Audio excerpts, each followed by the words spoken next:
오늘의 주제 열어보면서 본부장님과 이야기를 바로 한번 나눠보겠습니다. 자, 다시 열리는 공매도 시장입니다. 기대감과 우려감 공존하고 있는데 일단은 제가 좀 단도직입적으로 이런 것부터 물어봐도 될까요? 공매도 찬성하십니까?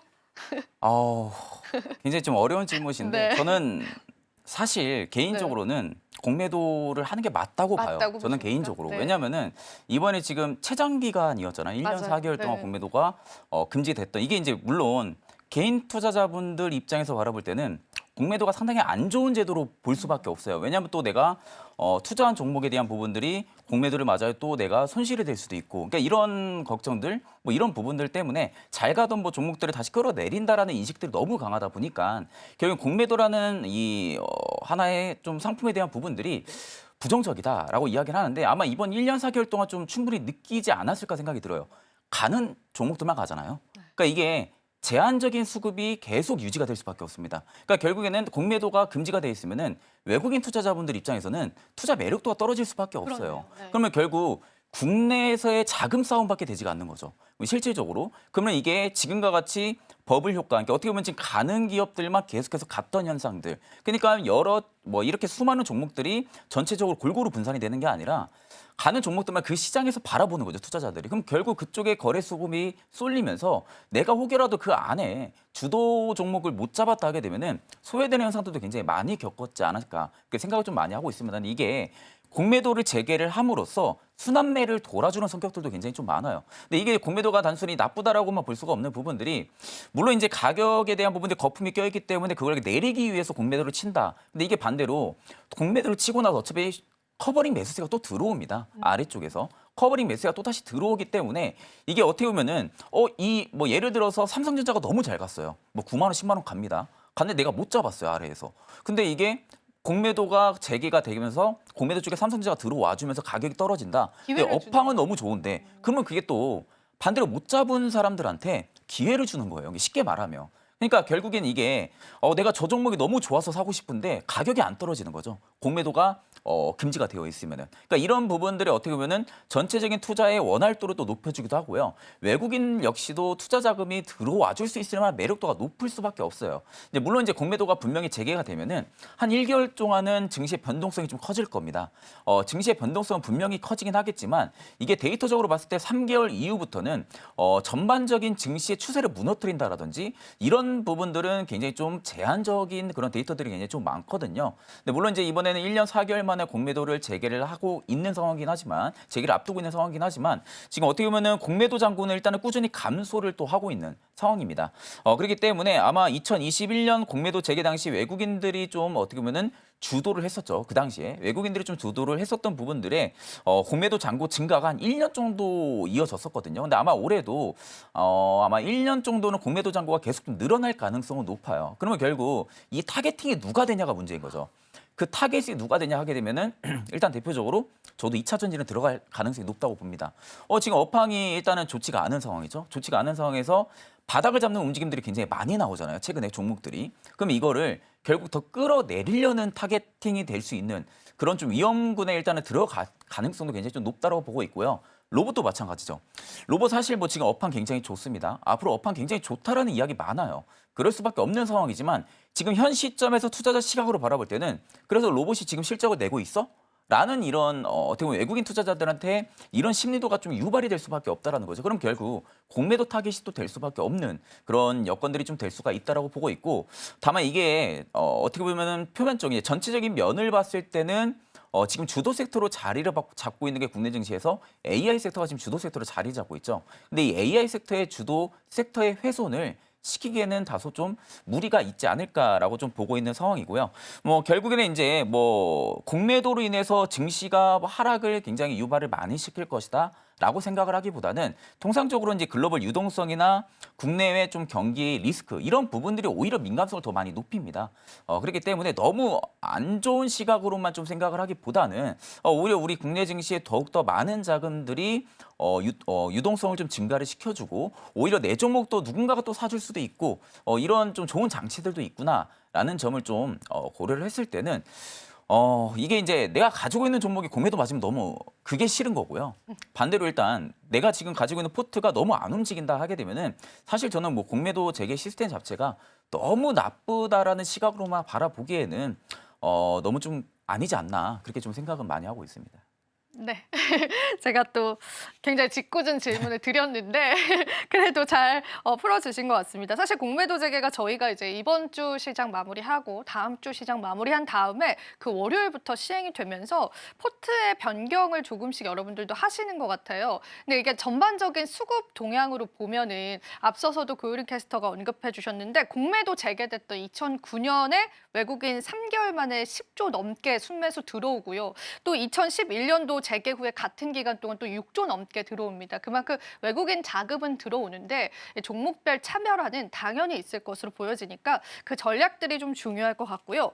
이런 이야기도 있더라고요, 본부장님. 이게 공매도 세력이 이제 어떤 특정한 기업에 들어왔는데 공매도 세력이 누르지 못할 경우에 더 팍 치고 올라간다고 하더라고요. 네네. 그것도 맞는 현상인가요? 그렇죠. 옛날 그거랑 비슷하고 보면 돼요. 에코프로. 아, 에코프로 사태랑 비슷하다고 보면 돼요. 에코프로가 그 네. 당시에 한창 2차 전지 붐을 일으켰을 때 네. 공매도가 잔고가 굉장히 많이 증가했었어요. 오, 에코프로 쪽에. 네. 근데 그걸 반대로 아래서 매수 심리도가 너무 높았던 상황이다 보니까 공매도가 계속 밀리면서 청산이 됐던 경우들이 굉장히 좀 많았었거든요. 이게 결국에는 공매도가 들어온다고 공매도가 계속 이기는 건 아닙니다. 그렇네요. 네, 그렇죠. 이제 에코프로나 에코프로 BM만 봐도 우리가 알 수 있다시피 지금 시장이 너무 2차 전지 2차 전지도 그렇고 AI도 그렇고 너무 광풍이다. 그러면은 공매도가 들어와도 아래쪽에 계속 매수를 받아주는 심리도도 계속 유발이 될 수밖에 없죠. 그러면 결국 이게 공매도가 어떻게 보면 공매도와 매수 간의 싸움이 되는 부분들을 에코프로를 대표적으로 봤을 때는 매수가 이겼던 부분들이고요. 그러면 결국 이 공매도가 단순히 계속 밀린다고 해서 가져갈 수 있는 부분들이 아니라 일정 기일 안에 뭐 판다든지 아니면은 그걸 하지 못하면은 어떤 레인지 가격에서 청산이 되는 그런 위험적인 부분들도 좀 있습니다. 장치가. 그렇기 때문에 일단은 공매도 자체가 들어와주는 부분들이 있어서 너무 가격을 누른다라고 보기보다는요. 오히려 이 가격이 하락이 소폭이 일어났다가 또다시 반등이 들어와 줄 가능성도 좀 높고 이게 공매도가 들어온다 해서 이게 내가 막 일주일, 2주, 한 달 넘게 그런 의무 기간도 없습니다. 내가 뭐 하루 공매도 들어왔다도 2, 3일 정도 눌렸네. 여기 정도면은 내가 커버링을 좀 매수를 사도 좀 나쁘지 않겠다. 그런 또 매력적인 가격이 오면은 오히려 또 커버링 매수세가 또 들어오기도 합니다. 그렇기 때문에 그럴 때는 또 한 번에 뭐 투자자분들한테 없으신 분들 또 기회가 되기도 하는 그런 반작용 역할들도 좀 많이 하고요.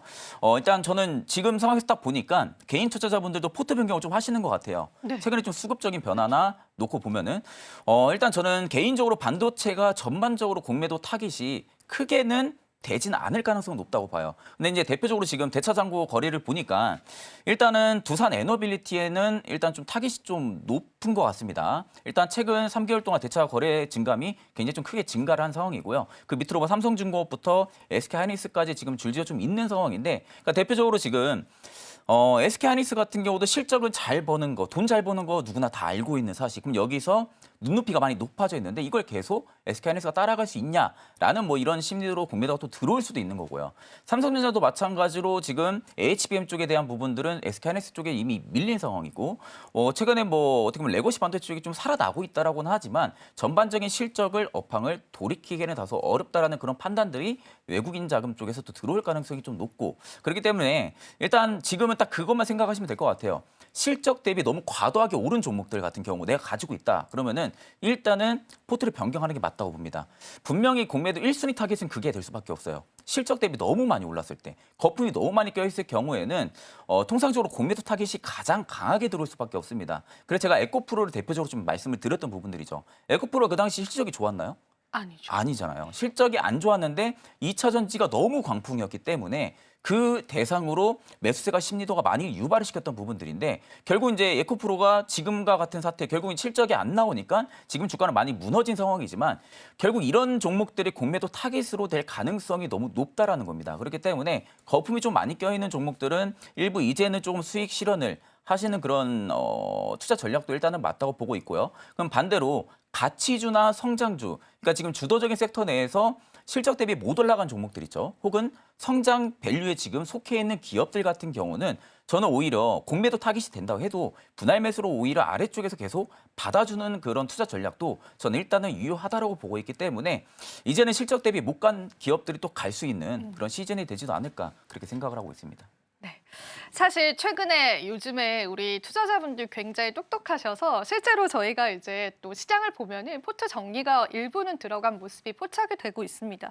그래서 그간 많이 올랐던 그런 기업들 위주로의 좀 덜어냄 현상도 나와주고 있는데 우리가 공매도 자체를 무조건 부정적으로 보지 않고 일단은 그 시장의 일반적인 일시적인 하락은 좀 받아들이면서 전략을 잡아가 보면 좋겠는데요. 앞서서도 본부장님이 언급해 주셨던 게 가치주 위주로의 이제 포트폴리오 변경은 좀 필요하다 그렇게 말씀해 주셨는데 아직 좀 윤곽이 정확히 드러나지 않아서 그렇다면 어떤 가치주를 우리가 조금 바라보면 좋을지 조금 디테일하게 여쭤봐도 괜찮을까요? 네네. 일단 저는 이제 소부장 기업들 바라볼 필요 있다고 네. 봅니다. 뭐 소재, 부품, 장비단 기업들 같은 경우는 향후에 계속 이제 성장성에 대한 캐파가 물리적으로 좀 늘어날 가능성이 좀 높아요. 근데 이제 그럼에도 불구하고 일단은 지금 제가 HBM 쪽에 대표적으로 좀 보게 되면은 테스트 장비 기업들 있죠. 테스트 장비 기업들이 저는 주가가 좀 과도하게 빠졌다고 보고 있는 상황입니다. 특히 뭐 YC를 또 대표적으로 보면은 사실 상대적으로 이오테크닉스나 뭐 YC 이런 HBM 쪽에 대한 부분들의 장비단 기업들 같은 경우가